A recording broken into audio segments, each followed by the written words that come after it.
आत्म संबंधी सुंदर साज जी को प्रेम प्रणाम। श्री कृष्ण कन्हैया लाल की जय। सतगुरु श्री देवचंद्र महाराज की जय। जब हिंदुओं के ग्रंथों के द्वारा जब हम बात करते हैं तो हिंदू ग्रंथों में स्पष्ट रूप से लिखा गया है कि गौ हमारी माता है। तो उसके आधार पर हम उनके बालक हुए, लड़के हुए। ग्रंथ में यह भी लिखा गया है कि जो ये पृथ्वी माता है वो गौ समान है, यह गाय के ही स्वरूप है।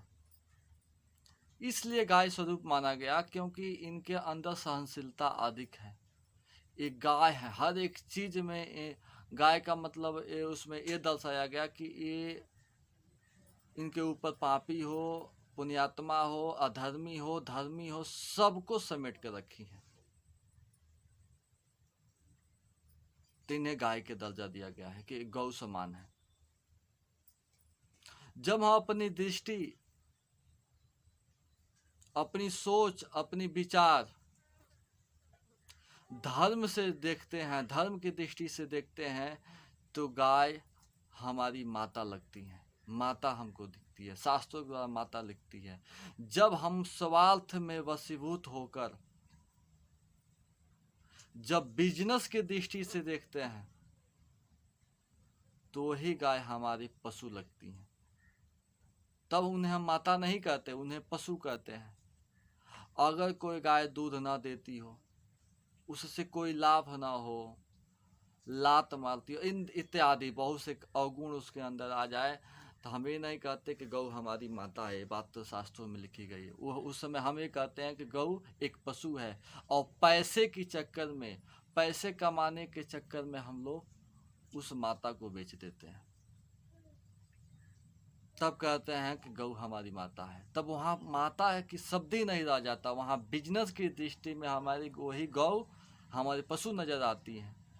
और जब धर्म की दृष्टि से देखते हैं तो गौ हमारी माता है।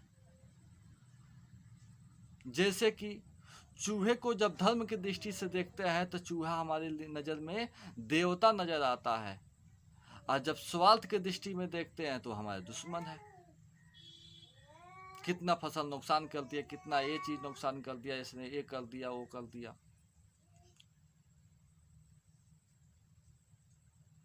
चलिए मान लेते हैं अगर हमारी गाय धर्म के हिसाब से माता है, तो एक और बात, धर्म सबका व्यक्तिगत होता है। हर एक इंसान का अलग अलग धर्म है, क्योंकि डॉक्टर का अलग धर्म है, पुत्र का अलग धर्म है, पिता का अलग धर्म है, माता का अलग धर्म है, पत्नी का अलग, सबका व्यक्तिगत धर्म होता है।